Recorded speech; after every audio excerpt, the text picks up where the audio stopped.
Randall, Here. John Bonaprise, Here. Doug Rowdy, Here. Jay Luke, Here. Jeremy Hall. Here. 5 of 5 members are present. Don't have a line for it, but John and myself would like to apologize for not being at the last meeting. Both got here at 2:00, looking at each other out in the hallway, wondering why there wasn't no meeting. So anyway. Motion to approve the agenda as presented. Second. Motion made and approved to approve the agenda. All those in favor? Aye. All the same sign. Minutes. approval of the I'll minutes. make a motion to approve the minutes. I was here. Second. We were here too.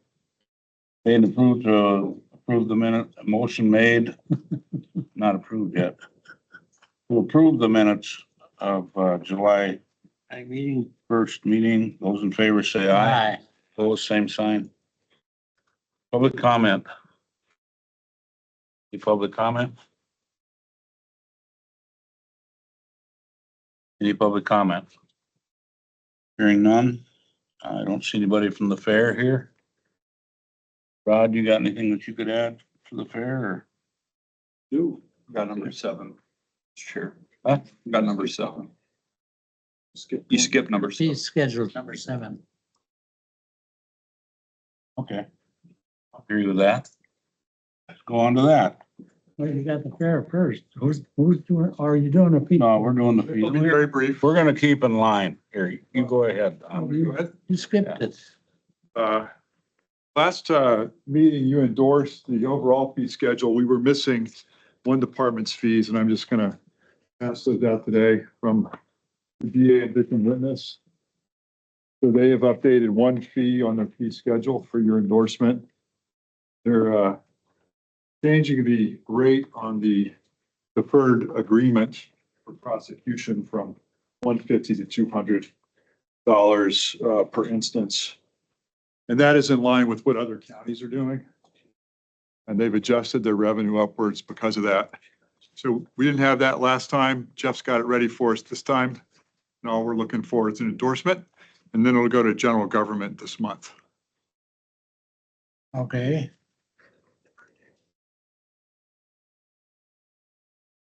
Would anybody like to endorse the change? I'll make a motion that we endorse the change from $150 to $200 on the DOC fee or JC. I'll second the. All those in favor? Aye. Opposed? You got it. Okay, now. Talk about the fair. August 14th, there's a meeting set up with, for electrical upgrades with NEI. And I will be at that meeting. It's at 9 o'clock at the fairgrounds. They're running out of power very quickly down there, so they're looking at trying to add either another transformer, another entire service down there. Cedar Core is setting up the kickoff meeting for the grandstand project, so I'm still waiting to hear from them when that will be. And that is the only update I have. Do you have a attendance figure this year yet? You know, I reached out to them and they don't have it yet. got an idea? Was I think last year was 42,000. It was hot. No, I asked them and they don't know. I would say if anything was down. Yeah. I mean, I was there every day, so it was down. So, but I don't know the numbers. Josh, you probably got a pretty good scale probably of the, It was down a bit for us compared to previous years, but it was also. hot. Boy, I was there Saturday and Friday and Saturday, and it sure was big crowds. And I'm sure the auction set a record. And I think a couple of years, I haven't got the figures this year yet, but a couple of years we led the state of Wisconsin. Grand Champion steer went for $6.75 a pound. I think all the steers, there wasn't any steers under $4 or under $3. There was some 3.5 and 4 and up. It was, what was it, a goat or lamb or something, one for $23 a pound. Hogs were high. Kids did very, very well. Fair Society is scheduled to present in front of general government next Wednesday. Next Wednesday. So hopefully they'll have numbers at that point. And you have let the contract for the grandstand? Contract has been let. We're just scheduling the kickoff meeting. There was actually at the auctions, there was I think probably half a dozen people that turned their, the money for, they bought it and then they donated and resold it for the grandstand, money. So they raised some money at the auction for the grandstand, and I wouldn't be surprised from what I see, maybe $10,000 or something. Might ask about that. Yeah, I mean, they had donation boxes around for the grandstand. They also, I believe you could turn in your premium instead of getting a check, which I think that comes from the state on it. Premium check. Well, I don't know, but there was a lot of them did that at the auction, and Yeah. I think at the tractor pull too, I'm talking about the premium money that Yeah, the yeah. checks. yeah. Now, that comes from the state. I don't know how. If they're gonna endorse a $3 check over and hand it to them, or, I don't know how that works. But, and I'm not sure that's state, so. They made it work anyway. Yeah, I think their fundraising would be to cover their share of the cost of the grandstand. Okay, update from CJCC. Hi, I'm Kayla Woody. I'm a case manager with CJCC. And as far as July goes, our intoxicated driver intervention program, we had 2 participants, 1 graduation, and right now, in July, we received 2 referrals and they're in process. Substance diversion, we have 2 participants and unfortunately 1 termination. The first time offender class, we did not have a class in July, but we do have 3 referrals and we did receive 1 more this week and we have a class scheduled for September 8th. Our MRT or moral recognition therapy groups, we have 2 in the jail, 1 men, 1 women's group. And then we also have our community men's group. Hoping we're about 1 woman referral short right now to have a women's group in the community. But in July, we had 6 participants in the community men's group, 1 new referral for a male, and we did receive a female referral, and both are in the process. We did also, to note, have 2 men from the jail group when they were released joined our community men's group, which is exactly what we were hoping for. With this group, it's a step-by-step process in a workbook that we facilitate, and when they started in the jail, they have the opportunity then to come out and finish in the community.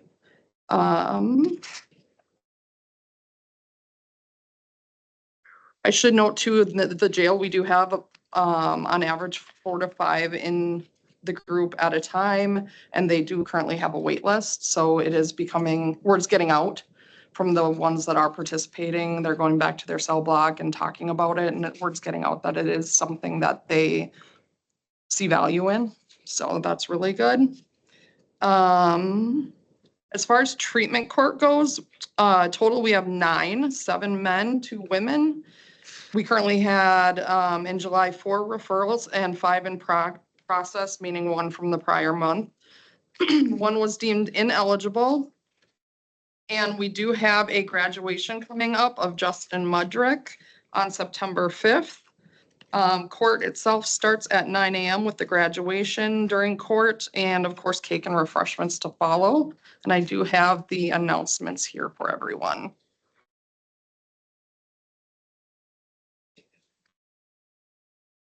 Yep, and we will be sending this out as well in an email, so.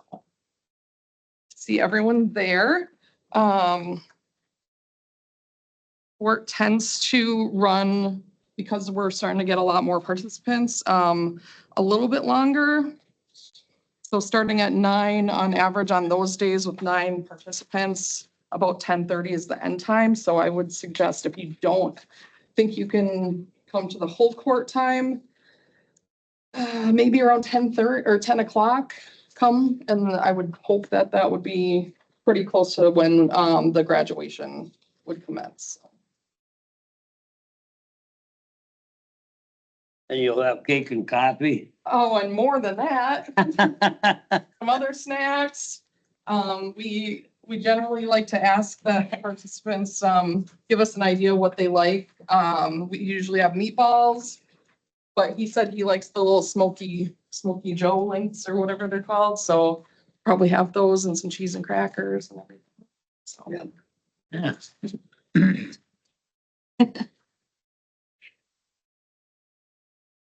any questions? I guess on our end. Anybody? Thank you very much.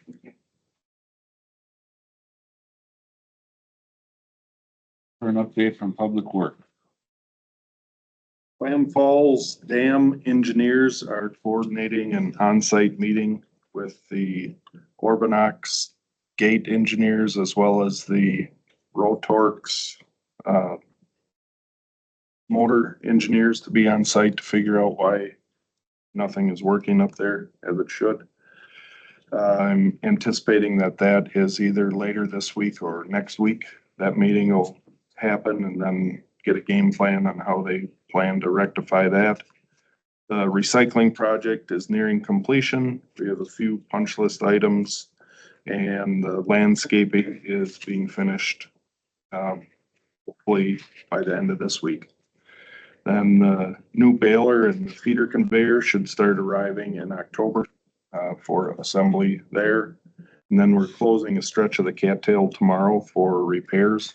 The Paragon will be out there to repair a substantial washout. That's all I have. I'd have one question if I could. Yeah. Down on, I still call it the Woodley Dam project. Yeah, we do. Have you thought about a picnic table there under that tree? It's just a suggestion. That's No, we could do that though. just you drive by and you think, well, that'd be a perfect spot for a table. Sure would. But you still have to go to Clam Falls every day. Not every day now. But a couple times a week for sure.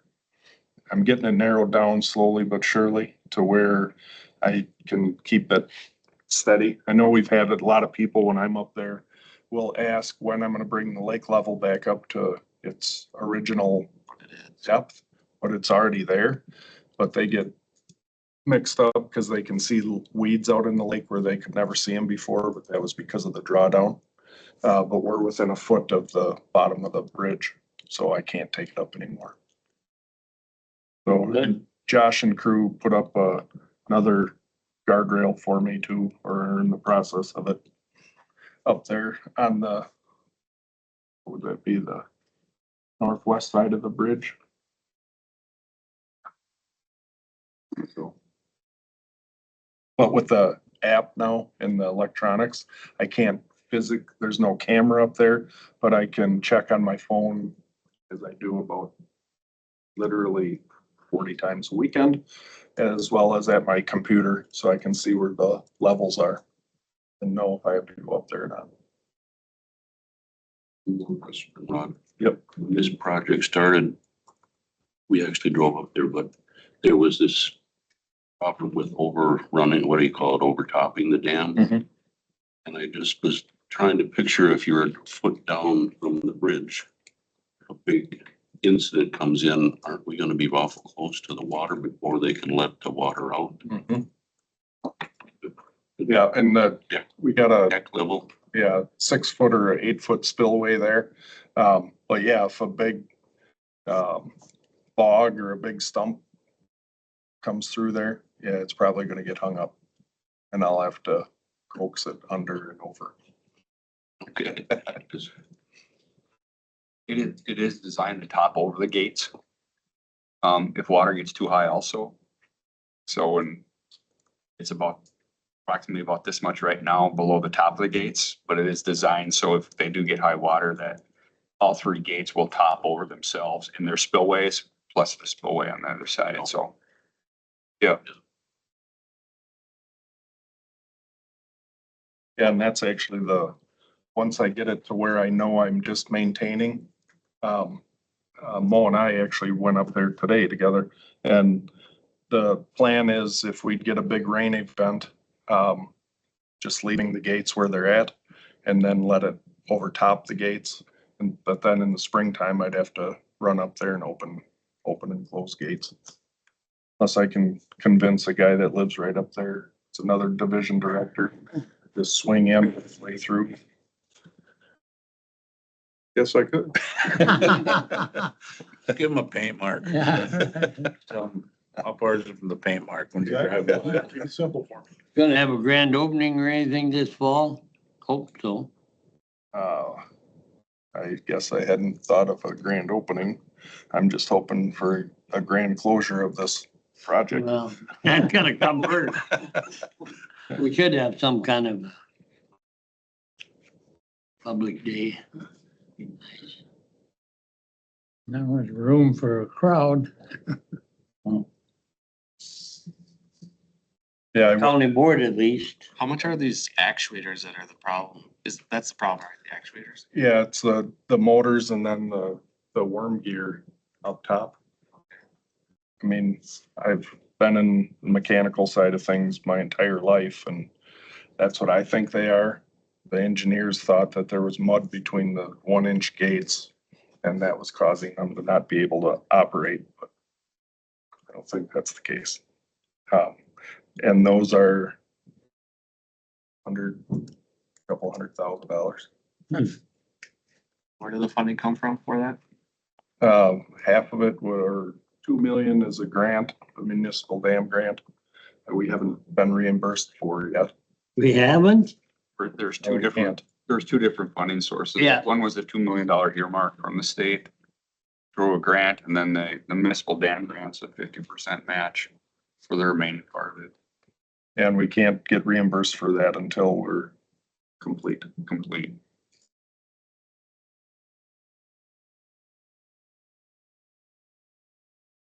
Next year's budget? Oh, we have it budgeted now. There's no. Yeah, it'll show money up in coming from the, us. Jonathan from CLA will provide an audit update, the Audit General Government Committee. And part of the deficit that's being shown there will be liabilities incurred without the revenues, so we're a little behind on that. So the contractor's being paid now in like a Then we get slush paid back. fund?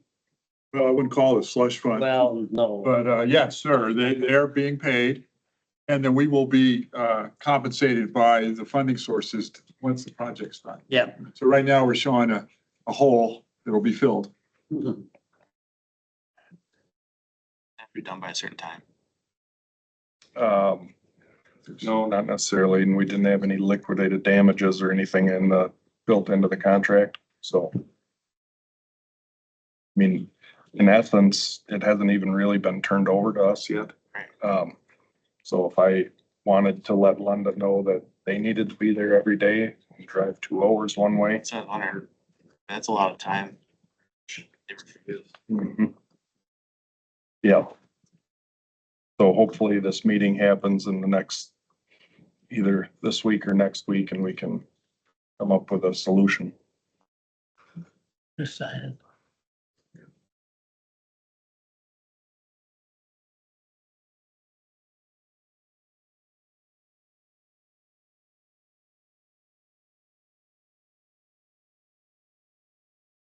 The Atlas Dam, is that is that gonna happen this year? Or? Yes, that's supposed to start either the end of this month or the beginning of next month, and we already got confirmation from the DNR.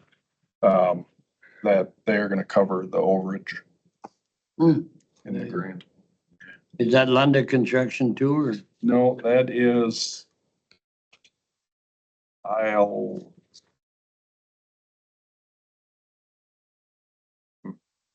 I can't. All right. It up and sheet piling incorporated. You know, thank you. Looking for a highway update next. Good afternoon. Yeah, busy down at highway, right in the middle of chip sealing currently. County Road double M is overlaid and shouldered. We're waiting on line striping on that roadway. County Road B has been a bit of a headache with some setbacks on that road, but it is paved now. They decided to let it sit this week and things to cool off and stabilize and take the truck traffic off it where we could. And so they'll start shouldering on there next week and then installing guard beam next week also. I think there's 1,000 additional feet of guard beam going on that project from what was there originally. And then striping the following week. And then that one has center line rumble strips, so they'll be grinding that and painting it the following week. So next week they'll shoulder and then the following week it'll get ground and painted for that. Do we do those those rumble strips ourselves? No, we hire a company that comes and Yeah, builds that's them what I in. thought. And then County Road N, M2 and M3 there down in Osceola have been chip sealed. Waiting on paint, that's a common theme because the paint crews are way behind, so we're waiting on paint on everything and running out of no center stripe signs to put up on our projects. State Highway 35 from County Road X to County Line has been scrub sealed and fog sealed and painted. County Road W Bridge over McKenzie Creek, we talked about at the last meeting, they were just wrapping up. That is complete and open now. Town of Lorraine, 357th Bridge is complete and open. County Road G from the county line to County Highway T is scheduled for the week of August 18th. And County Road G2 from I east to County Highway D is scheduled for October. And like I said, this week we did our county chip sealing and that scrub sealing work last week. And this week we're doing all the township work we had. So we had quite a bit this year. I think not counting the scrub seal, we had 45 miles of chip sealing this year. So a lot of additional town work was good.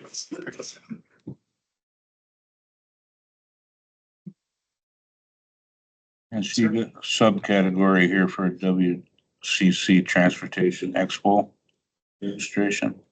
Yeah, and Mr. Chairman, I should have had that removed. Me and Mo talked about it the other day at our meeting, and there was the fall LDG conference, which traditionally the committee men didn't go to, so we had pulled that, and I wasn't quite sure what this was. It was something the clerk received online, an application, and I did get the information for you if you're interested in it, but it's down in Madison, and it's a,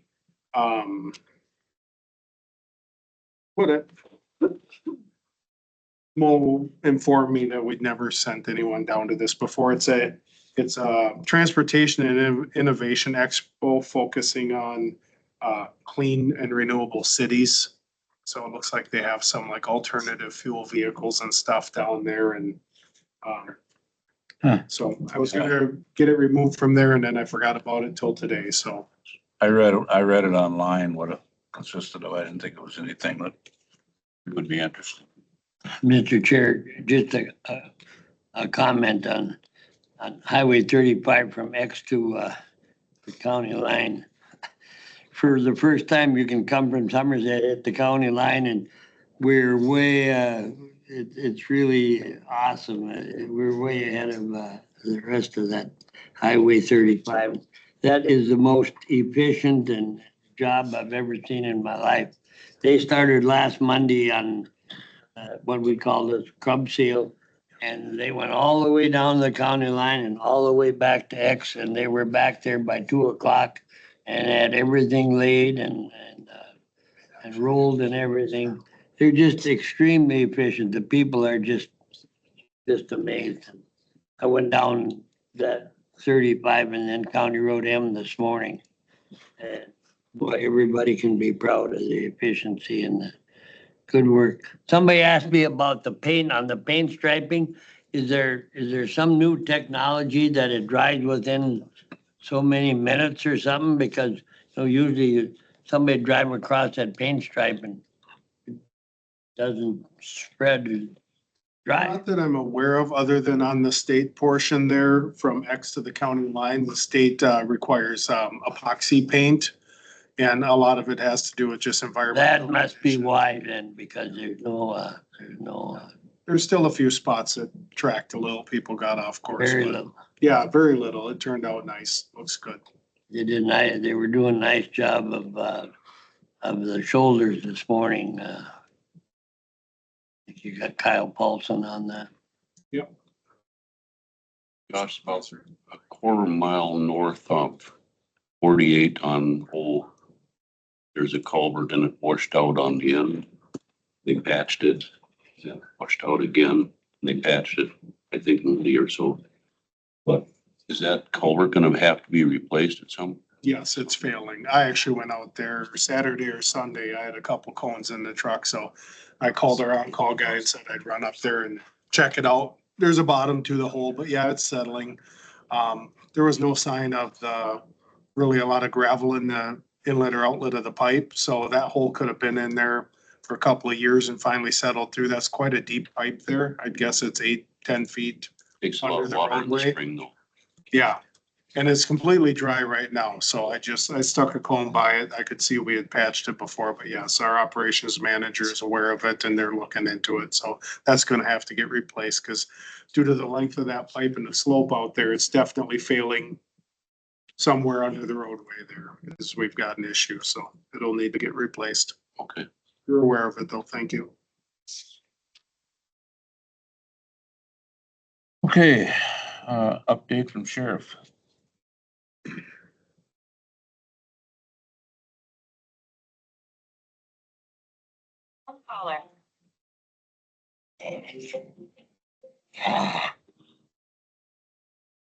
Good afternoon.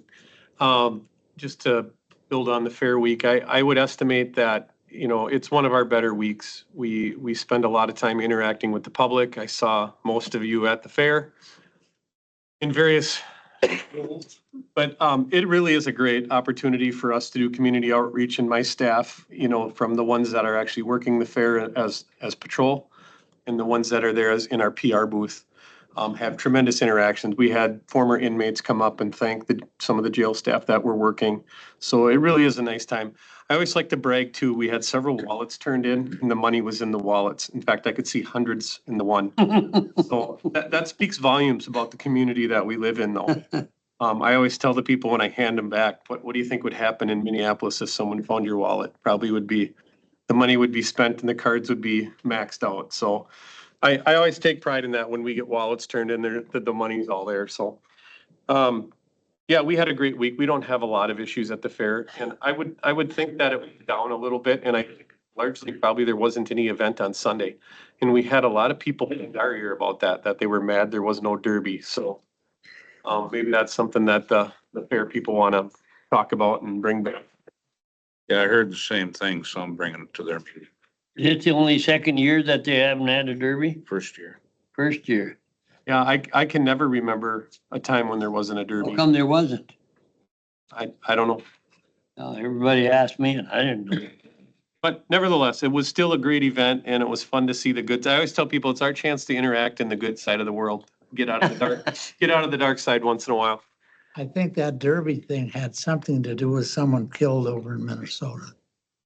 I don't know. Hi, Santy. I said, yeah, Yeah, I that don't was know. a reasoning. That's what I heard. Yeah. I would also like to thank the support on the county board for the declaration for August being National Emergency Management Awareness Month. I appreciate that. My emergency manager appreciates that. So thank you for that vote. I want to talk about something that's kind of come up in the last month and we'll be looking forward to working with the county board on. We've had, as you know, in 2022, they redid the large gathering ordinance. And we've had a couple incidents this summer where we've had large gatherings of well over 1,000 people and no permits were pulled. So we've been doing some legwork talking with the people that organize these events. And we have some work to do to kind of clean up our ordinance a little bit. So we're gonna, in the next few months, be working as a team with a group of us stakeholders involved in that, and we're gonna be probably presenting a new ordinance or just cleaning up the existing ordinance. For example, we had the fair, the fair is always going on this week of July. In addition to the fair, we had 2 music events that were put on and neither one had pulled a permit. So we learned that there's well over 1,000 people at these other events, which tends to stress you a little bit in the public safety world to think there's those large events going on that, Murphy's Law, if something bad happens, do we have enough staff? Are we prepared for it? So we'll work with you on that in the upcoming future, just giving you a heads up on that. Oh, and finally, all I really have is tonight is our big national night out. So if you get a chance to come over between 5 and 7 tonight at the sheriff's office, we're hosting National Night Out. It's a big community block party. And we have a lot of fun events and we will serve you some food as well. So if you get a chance, stop over tonight. Is there some, I think, the Alden Fire Department, they having something, They are doing the some of the same thing. villages having something? They reached out and invited us to come and I said, well, I would love to, but we have our own same Yeah. event. So, yeah, I know there are several of these that go on I throughout. think so, yeah. Ours has been pretty successful. I think we usually serve well over 200 hot dogs. I've been there it's such a big family and kids and that. Yeah, it's. My it's a God, great you give event. away bicycles and Yes, and it's good interaction for our staff too. We like to do that community outreach and that's really good for everyone involved. That's all I have. If you have any questions for me. I'll be there. All right, thank you. Thank you. Brings us to the administrator, Norby. Yes, Mr. Chair, just a couple things. Sales tax for July was good news. It was up 33% from last year. Ooh, That good. puts us 11.4% overall over the year. So we're sitting about 304,000 above last year at this point. So that's pretty good, solid news. Hopefully that continues. Still watching the state budgets and those effects. One of the unintended consequences was sales tax on electricity and natural gas. The governor, we're used to not pay that sales tax in the wintertime. He included it year round now, which is lowering our county base for sales tax by about 0.7% in the first year of the biennium and 1.5% in the lower one. So it's a few $1,000s, but every little bit, helps. So our tax will go down on that one. We have some resolutions going to GG as we're getting really prime into the budget season. We have the recycling special charge resolution going to general government. There is an item on the agenda here to talk about that in a little bit. The library funding resolution is going there. Currently, the funding is at 95%.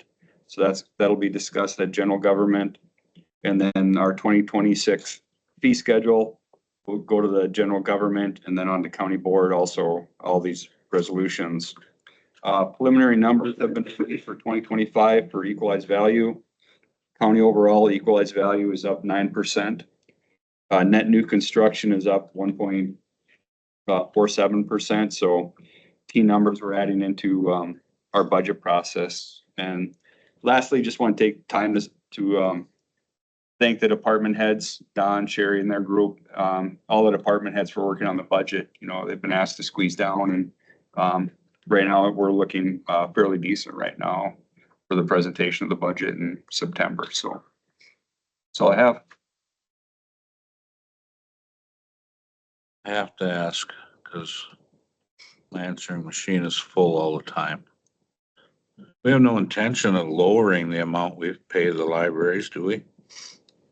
Typically, it's a board decision on that. I don't know what the appetite is for the board to pass a lowering of that. Currently, it's been 95 for the last several years. I'm not sure if the board has the appetite to lower it down to anything. We voted on that at Human Services. The taxes, it doesn't affect our county budget. It just affects taxes on our residents. Yeah. Because there sure seems to be one Yeah. hoopla out there about us gonna lower it to 70%. I don't know where that came from. That came from, I imagine, discussions on on our committee. There's never been any discussion at our level that I'm aware of. No. I asked a question, what the minimum is that was required. To put in perspective, we're at 95%. Okay. I think somebody misinterpreted that as my expectations that we're gonna lower it to 70. That's not what I was. sure got around. Yeah. You're pretty effective because you use I your. understand. So that, I mean, that's what I've been telling people. At this point, there's no intention of lowering it. Haven't heard. But I guess I can't speak for the whole county board then, so maybe I'm out of turn too. You're okay. The resolution is written at the current 95%. Okay. Thank We'll you. pass that. Any questions for the administrator then? Hearing none, we move on to Mr. Rowdy and the ATV UTV. At the meeting, the Sterling Loop was brought up. And before all of it was updated and added to it, the original part of the loop was one way. Mhm. And then the council and the parks, and I think some of most people, when he was the commissioner, widened out the loop. And then it became two-way. But it's, in retrospect and looking back, they're saying maybe there's a chance that it's too dangerous leaving it the way it is.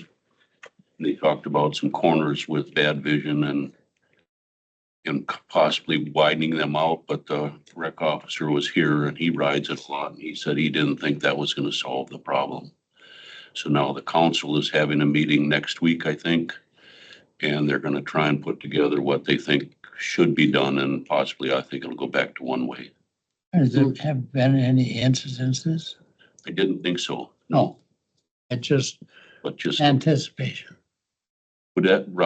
I guess I didn't find out, the original loop, what was that, 6 miles or something? The rest, is they gonna possibly one way, all of it, or just that part? I think just that part, just the original Sterling Loop. That's the way it sounded, so I just thought I'd better ask. When the Jack Pine Loop was made, that was all made quite a bit wider.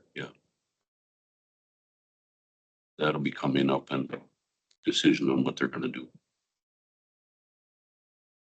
That's about all I have.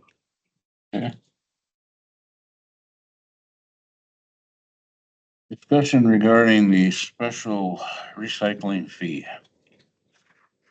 So stated this, the resolution for this is going to continue this special charge is going to general government next Wednesday. We are budgeting for this to be continued on. It's imperative to keep our budget stable and resilient moving forward. We still are in the first phase of equipment replacement of the original equipment in the recycling center, and keeping the charge in place will continue the replacement of that next year, and then the cost of operations versus putting that back on the levy.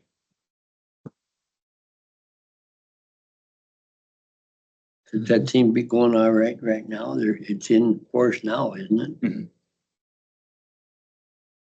Did we have a breakdown of per thousand, what the cost is? For Whether we switch back to the levy or the special charge? if we switch back to it coming out of the levy, it takes levy from other departments. It doesn't change our levy allocation at all. What's the cost per thousand on taxable tax base versus 35 across the board?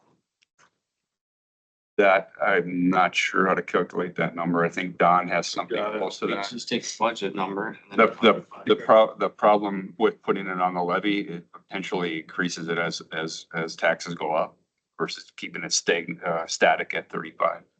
It's more of a user friendly now, isn't it? Yes. That's the intent. And the intent with operations was, as we get through the next year of the large equipment repair, we start operations, we'll then utilize and reevaluate that charge and how it can offset our costs for our residents at the recycling center. So for say a mattress, instead of charging $30 or $35 for a mattress, that could be free to Polk County residents with showing of a Polk County resident address on there. So we're looking at that to offset those costs. be more, user friendly at the recycling center. And it's really good. Yeah, I can just mention the math we did on it. We had $831,810 budgeted for 25 for the special charge. According to the treasurer's office, there's about 45,500 properties in the county. So that'd be $18.28 per property if put on the levy. Just so you're aware, there would be some issues. I'll mention some. In addition, some landowners hold a lot of properties, so it'd be likely a skewed distribution. The carve outs that we got for ag would go away, in a sense. And because it's an increase to levy, it would require a referendum. If we put it on the levy.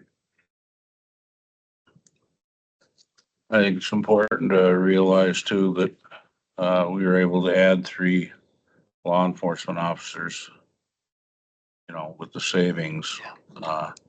So if we don't do it, what are we gonna do with those positions? You know, I mean, those are needed positions. They have been for a long time. So. And then when I use my family, when I talk about my family, I mean, myself and my 2 daughters. We have the farm, we have the daycare, we have 3 homes and 3 businesses we pay a fee on, just for one family. You know, and we're not complaining, you know, so. And I received 1 call, and that was a call that you got too. So in my entire district, I got 1 call, and the guy was from out of state. So people are really receptive to it.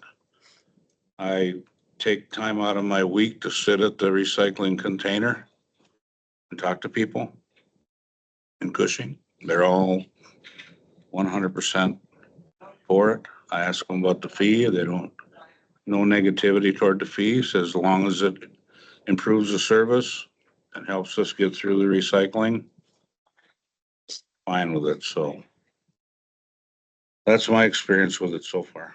I can say the same thing. I go to Farmington. I know there was a lot of apprehension. Even I go to town board meetings every first Monday, and there's a lot of discussion about it. I just can't believe it. Everybody is regularly receptive and happy, and one of our best programs economically. And I can add to that. I've had a good response. The only in a conversation one time with 3 or 4 of us were standing there and they were talking about the fee, and finally one resident said, I don't know what you're talking about. Didn't even know they had been charged. it's about right. Yeah.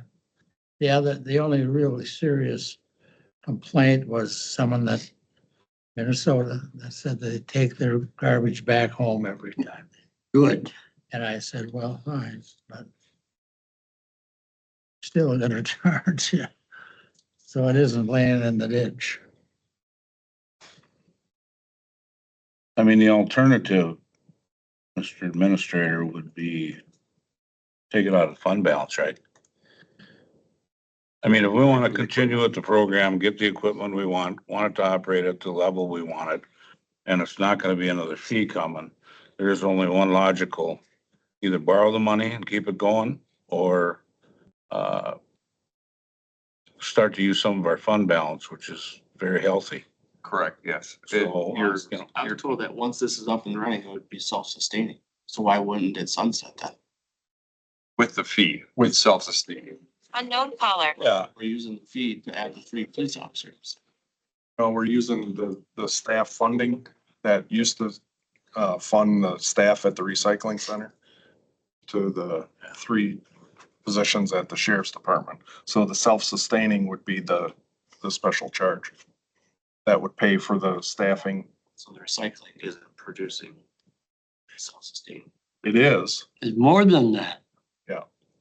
it is, but the charge is what keeps it self-sustaining. Yeah, if you can charge whatever you want to charge, you're gonna be self-sustaining. But it's a matter of having that stagnant. Once, that's what I said, once we get that up and going with the major cost, then you evaluate that charge. And the sustainability is whether we lower this charge to keep that level going with the equipment replacements in the future. You know, at some point, the board can choose to lower that down to $25 and keep that where it needs to be. At the start of this, we just have a large slug of balers and sorter equipment that is a regional for the recycling center. So once that's up and running, then it relieves that 350 to 400,000 levy that was currently being put in that we do spread out to the law enforcement then to cover costs for operations.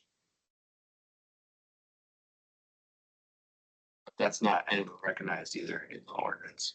What's that? That's not recognized anywhere either in the ordinance. No, that was in internal budget. That was done during the budget process. So will that be added so that money can't go infiltrate elsewhere? To the ordinance, there's nothing in there in the ordinance of that. There's not an ordinance on that special charge. It's just a resolution. So if a different administrator comes in and says we want to cut 3 police officers and add them to somewhere else, the board really has nothing to say about it. It's however you guys want to spend the money. No, the board. My concern is The board of promising it's 3 police officers, but in reality, you can be whatever you want. It's not written down anywhere. It's done through the budget process, which the board approves.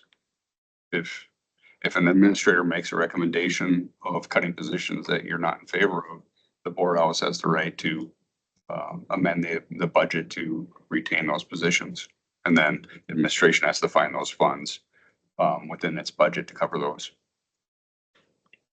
We did that 2 years ago after we passed the budget. Then we made an amendment to the budget to fund, I think $100,000 for a drug officer, full-time drug officer. After we had passed the budget, we did that with an amendment. So that's always That was always done, our, that was done on the floor at Unity to always our option. an investigator. Was that an investigator? I think that was like 2019. Yeah, something like that. Another successful program. Any further discussion?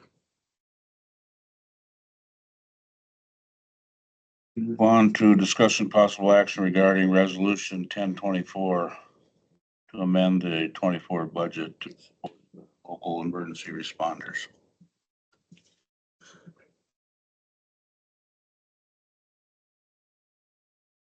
You want to go with this? If this is item you wanted on there for discussion. Yeah. Hoping somebody else would kick it off. There are several fire departments that are struggling. Balsam Lake being one at this time. And, you know, Balsam Lake is the county seat. So, the members of the community called me and wanted to know if we could rewrite this resolution to give something to a firefighter that was joining the fire department, similar fashion, so that they could go out and recruit and then have something to offer a person. So I started this research about 2 months ago. So I started talking to various chiefs here and there and asking what they thought was the problem, you know, and I mean, I got answers all over the gamut. You know, here in Balsam Lake, it sounds like their fundraiser took so much time away from people and they made it mandatory that people just got where they didn't want to do the fundraiser. And I can relate to that because we have that problem in our department at times. So I'm not sure if throwing money at it is a better thing. I have talked to Garfield Fire. They have a program through the Amory School where they take nurses, first responders, firefighters. I'm not sure if they include law enforcement. Do you know? Never reached out to us at all. Yeah. these positions that are needed so bad through the whole county, nurses and first responders and firefighters and law enforcement. I'm not saying the one in Osceola has law enforcement. I can't say that for a fact, but it does have nurses, first responders, and firefighters where they start them in school. They have a little class. They bring in people to talk to them. They bring in nurses to talk about nursing, first responders, fire, and they get these people interested at a young age. So at such time that they turn 16 years old, they could be a cadet in a lot of departments in the county and start to, get involved with the fire service. I think we currently have 2 cadets in our fire department. They don't do much and they can't do much, but and some of it is the way fire departments operate. It's not conducive to, I don't know how to say this right, but most people get on the fire service because it's an adrenaline thing, okay? To help people, and it feeds their adrenaline, and some policies, internal policies of fire departments just kind of take the wind out of their sail, so to speak, and limit them as to what they can do on a fire department. Some of the other problems are the fire department personnel themselves. They just have personnel issues that I don't think money's going to fix, but a lot of people are thrown into those management type fire jobs with very little or no management experience.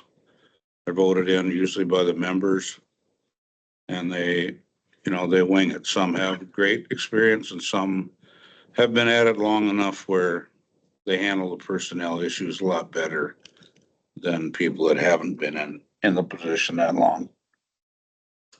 Some of the other things I ran into was municipal interference. Government interference in fire departments is usually not healthy, where townships get involved or city gets involved and members start to get discouraged, and sometimes they lose members over it. And sometimes it's just a communication breakdown that takes some time to fix, but we've had that happen in our department as well. One of the towns, put demands on us. We fulfilled the demands and brought them the information they wanted and got back on track. But so I think what this person that called me is most interested in is can they want it done by the 4th of July here in Balsam Lake so they could set up a booth and start to interest kids and give them some incentive. I'm not saying kids, but I'm just saying people. It doesn't, I'm not talking about kids. I'm talking about a 30-year-old or a 40 or a 50-year-old wants to be a firefighter. That's fine. But what he was hoping is that he could offer them a monetary amount like we do with EMTs and like we do with first responders. I asked Don to look at what we've taken out of those accounts. We've taken very little out of those accounts at this point.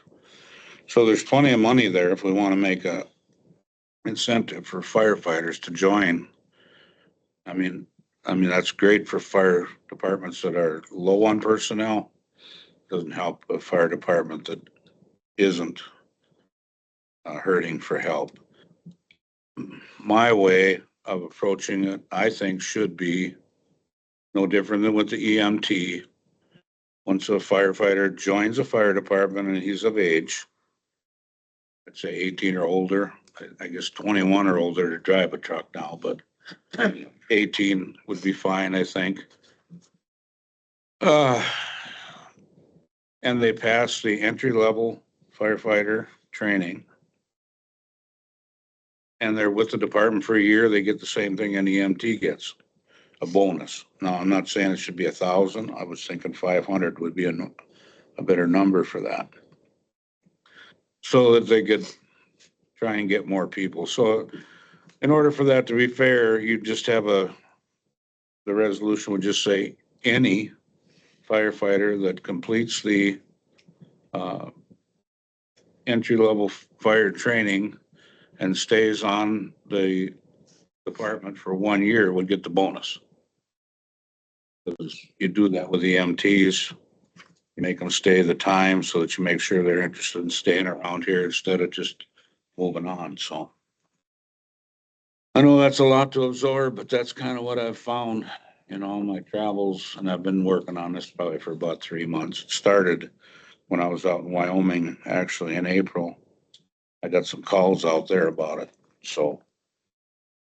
I don't know what, We add to what you just talked about, the first responder certification too. it's, I think the intent of this ordinance was during COVID to get more first responders available and trained for the area. So I agree with the fire department, firefighters and stuff. But most fire departments do first responder calls too. right, and So the instead of original the ordinance, EMT, yeah, the original only pays for EMT. books and training for first responders. And then, what was it, 1,400 something that 17 something. We had 3 people complete. We bought one used book off eBay so we could save some money. And I think it was $1,500 or $1,700 for the training, the books. And then they had to graduate, and then they got, the department got paid back for that. They don't get any incentive. So are you saying that you think first responders should have an incentive as well? Or what do you, I'm saying if you're a firefighter that's 18 through your entry level classes, then you went into your first responder classes, you've completed both of those and you've been on the department for a year, you should get that $1,000. okay, You're on the Yep. state grade department, aren't you? Yeah, I'll recuse myself from the vote, but yeah, I'll probably have to too, but that's the way I see yeah, it. currently it pays for their training and their books, which amounts to about 500. I thought it went to the person. No, Oh, okay. we pay the fee. Fire department pays the fee for the books. And then the fire department gets reimbursed. We don't make the person do that. So they're actually getting $500, the fire department, for having that additional person. The first responder doesn't get anything. I think both of those costs are covered by the state, aren't they? For entry level and No. first responder. First responder is a pay only. Yeah, you gotta pay for that. State's covered the other training, yeah. Entry level. Otherwise, you'd have to put something in here for that, but that training is paid by the state, but the first responder is you have to pay for that. So. Sure. Yep. I'm just giving one comment from the Luck area that the first responders feel, the ones that I talked to said that there's so much schooling that they don't think it's worth what they do. So they're losing their position or giving up their position. And that's just, just what they was told, and just something to think about. Yeah, and I mean, I've been preaching that to every legislator I know and wrote letters. Said they had 18 first responders when we started in 86, and we were down to 3, I think. Now we're back up to, they had a class of 5 and then 3, so we're back up to 11. But you're right, 40 hours of training. And I asked the legislator, just start grandfathering people in. I mean, me doing CPR in 86 or delivering that baby like I did in 86 is no different now. It's like asking a doctor, how many times have you been taught how to stitch up a wound? Well, they taught us that in school. Nobody's had to reteach you that since then. So the state has made it so hard, and then they had licensing come too on top of that. Now you gotta be licensed. And they ruined it. Okay, the state ruined it for our rural communities. So, yeah, John. A year ago at our steering committee, I entered, and the resolution came from our public protection in Polk County. And I introduced this resolution to fund out of the reserve state fund, so much per capita, 45,000 for Polk County, to fund the fire department and the EMT, what was all in the resolution. And that passed unanimously. There was no votes against it. It went to our state convention last September. I was there, and it passed unanimously. It went to the one of the representatives wrote it up, took it to the state budget, and we got a change in, I've been asking Duke Tucker, whatever happened to this resolution? Did this pass or not? It was so simple. It was coming out of our reserve fund. And I don't know what happened, if it did pass or the governor vetoed it or whatever, but all the way, especially among the northern tier counties, like from Bayfield all the way, there were short in personnel, and that was supposed to be the incentive to help this out, what we're talking about. And I haven't got a definite, if it's ever been enacted or not. Excuse me. I misunderstood. How do you say that money was allocated for? Each county so much per capita, and it For what? wasn't per capita, like 45,000 residents in Polk County. Yeah. And that's how they calculated it, and it was supposed to be taken out of Wisconsin have. Got it. All right. So we get the 45,000. What do we do with it? It was supposed to fund the fire and EMT and the local departments Fund them for what purpose? for, Helmets? no, to support new people and the existing people. To support them and to, I don't have the resolution, how it was written up. I can't remember that either. I know I had talked to you about it, but Yeah, I know. That's what I wanted to clear up. we introduced it out of the House of Reps. Yeah. Gabe Magnifici introduced it, and I know it passed unanimously, but this last budget now, the state Supreme Court outlawed that, where the governor used to just change a letter or something. And last year it amounted to 200 and some vetoes. And this year, being they outlined it, there was only 9 vetoes.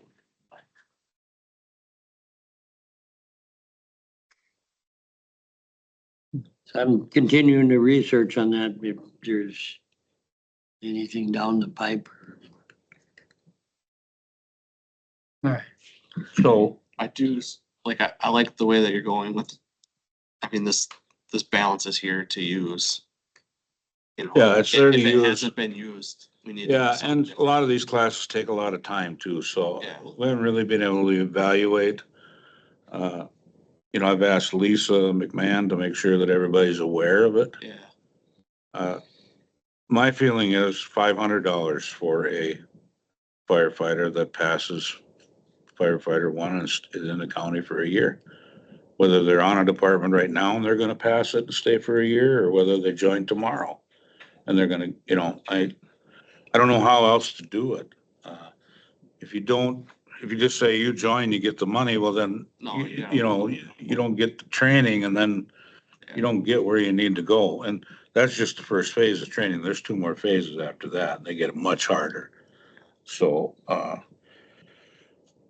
if that's the direction the committee wants me to go, I'll get with corporate counsel and Mr. Norby and try and do some wording that would indicate that once a firefighter passes his entry-level training and he's been with the department in Polk County for a year, he gets a $500 stipend.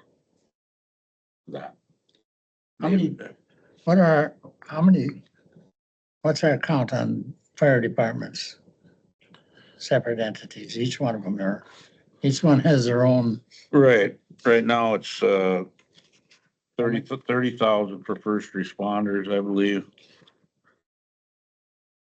It's $78,000 total, of which, we put 30,000 in for EMTs.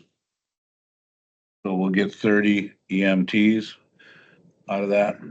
right, And we put, just the books that we pay for first responder training and books.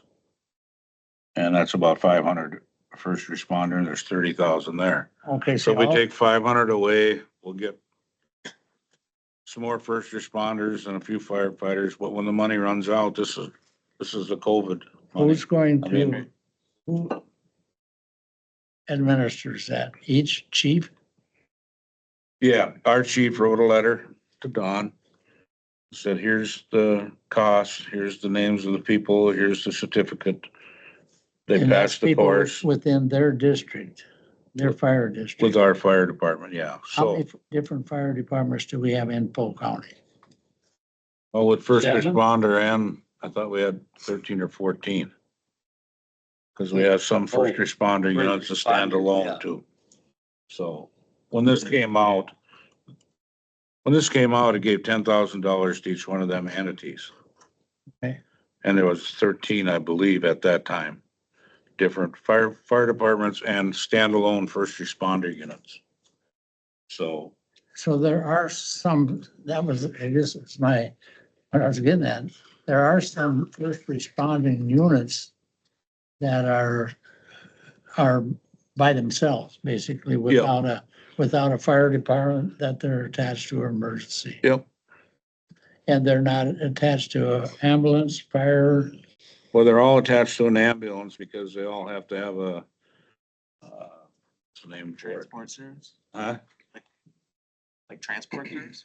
Yeah, no, it's a doctor. What do they call the doctor? Medical director. Yeah, medical director that signs off on their Oh. group. So you go through the training and then the medical director approves that you did all the proper training. And he's your signature to guarantee the group. And so I know there's a standalone one in Northland, first responder up there. There's one in Amory Osceola. and Osceola that they don't run with any fire department. And I don't know, St. Croix, do they stand alone? They page them technically alone, do. but Yeah. I don't know. And what, So they respond, they go out, get in their car and respond. Right. Is this a guarantee that the village politics wouldn't have nothing to do with this? That would go right to the fire department? Yeah, this is between us and the fire department. There should be no municipal in there. It looks like it goes to the fire department. The fire department transfers. I've been it to their talking to employee. Don Stark and Fire, Fire department transfers it to their employees. yeah. I've been talking, and the reason why a lot of these are in trouble is they go through the municipality. And Yeah, like Don Stark was telling me, I talk to him all the time this morning, and he said, the mayor of Osceola knows nothing about the fire department. And he said, for instance, he said, we had $285,000 put away towards a ladder truck. And he took it all and put it in the general fund. Yeah, that's just personal fire department finance. Yeah. That, Different owners. Whatever we do, we They're all- gotta make sure that it's, they're all structured different. yeah. Ours is a corporation Yeah. owned by the towns but stands alone. We have our own board of directors, we have our own everything, so. But, St. Croix, for example, probably is run by the city. Osceola and St. Croix is. I don't But know. in your answering your, Yeah, first responder, fire departments are paged. And then if you're close to the home, you go right there. okay. And most fire departments now it comes on your phone too, Mhm. and then you respond. So I don't know, using that, Right. Josh, you guys use it at St. Croix or? Yeah. Yeah. So then I says, the other day we had a heart attack on G, it's close to my house. Said I'm gonna respond to the scene. Then partway there, I look and see who else is responding. And then unfortunately, in this call, I see only one other person responding, and they're going to the station, but they're a cadet.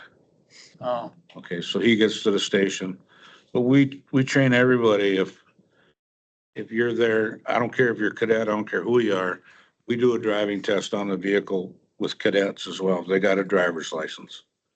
And we tell them, if you get to this hall and nobody else shows up and you look on that phone and nobody else is coming to the station, we need the equipment on that truck to the scene. So, you know, we authorize them against our insurance company to drive that truck there if it has to be in an emergency. So, but normally you have to be 21 to drive a vehicle for the fire department. So. Does everything go through our county? Yep. Comes through county dispatch and so does the phone. They put the information in the phone, comes over the phone. Every single member of the fire department's notified of that call. So it's really good communication. There's a map on there too. Yeah, it's got an map. I mean, if you don't know where you're going, I got one call at the Barrens here a couple of weeks ago. I never even knew that road existed, but it was a little dead end. And when I got there, it was marked as a road, but it was a 2-track. Brush hitting on my mirrors all the way into this call, yeah. you know, so you never know where, and it tells you that's where it is on the dead end of that road, so. Well, apparently there's only gonna be 3 of us that can vote on this. And Yep. What's your, I'm not gonna What's be your- able to sign the resolution, but I'll be happy to. I want your recommendation on it, Mr. Chair. Well, How would you word this? I would word it just like I said just a few minutes ago. You join a fire department, then you take your training. I don't care if you've been on the fire department 5 years, you take your training. This is an incentive then for everybody to take their training. Because there's a lot of people that say, oh yeah, I'm gonna do it, yeah, I'm gonna do it. Yeah, I So now- understand that. So effective immediately, anybody that's on a fire department or joining a fire department has to take their first level, entry level training, stay with that department for a year, they get $500. When the money runs out, it runs out. It will not be something that probably get funded after this, I would say, right, Mo? I mean, it's COVID money that we tried to make good use of. Right. So now we need to be responsible and make good use of it. And by consensus, the committee can just agree that the chair will work with Joe Voso and myself on drafting the resolution. What would be your wording on it, Dr. J?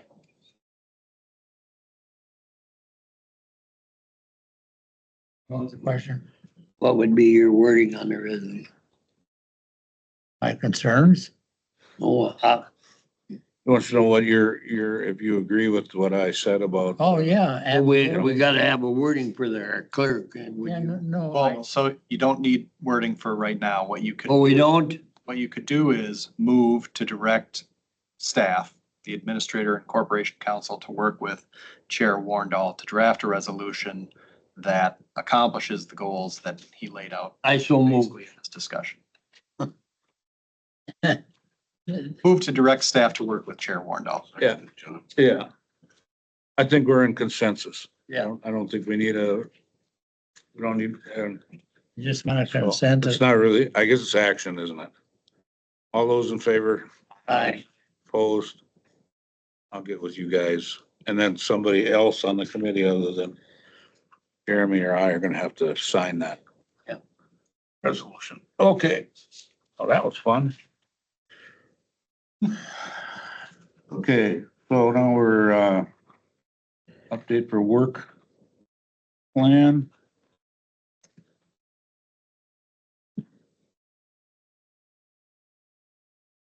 Next monthly budget review. And we got that on there. Yes. Look at that, right in the work plan, it says jail tour in July and I missed it. Miss Mother, You weren't the only one. Yeah, we had a forum. Before we adjourn. okay. I guess we're at that point at this time then. subject matters for the next meeting? You got something to say, John? Go ahead and say it now. Last, July 16th, I had 4 seminars down in Wisconsin Dells that week, and on Wednesday, the 16th, we had a transportation and public works. And we only had 4 resolutions. I had 5 resolutions that all got passed from different committees, 3 from our Health and Human Services, but there was only 4 in transportation. And first one was kind of interesting here, from Land Lake County, and they had, this is what happens in these border counties where they're short of people. And they had a resolution allowing employees working for county highway departments to be exempt from CDL requirements. And we turned that down. That was from Forest County. And then the other 3 was from Langlade County, and we passed 2, and there wasn't a lot for resolutions. The Health and Human Services on Friday, we had 52 resolutions. I had 3 from Polk County, and we got that unanimously. Did some negotiations with other counties there, but that was nothing from this committee. We went through each one of these sessions. We went through all the things in the budget that affected to our to our county. There was $30 million extra put into the LRIP program. I think everybody got some information back on that, so I won't go into none of that. So that was pretty much what was affecting our committee. One thing I just mentioned that affects our county right off the bat, it's exempt from this committee, I'm gonna make comment on it, was we had a resolution. There's 3 mental facilities in Lincoln Hills and Waupun and Mendota that if we got somebody there, it was $2,500 a day. And we passed a resolution to $500 a day, and it's in the 26 budget, and Governor Evers signed it. So that's a right impact, and right now we got one person in Lincoln Hills. I think he's 17. He'll be there at least till he's 21.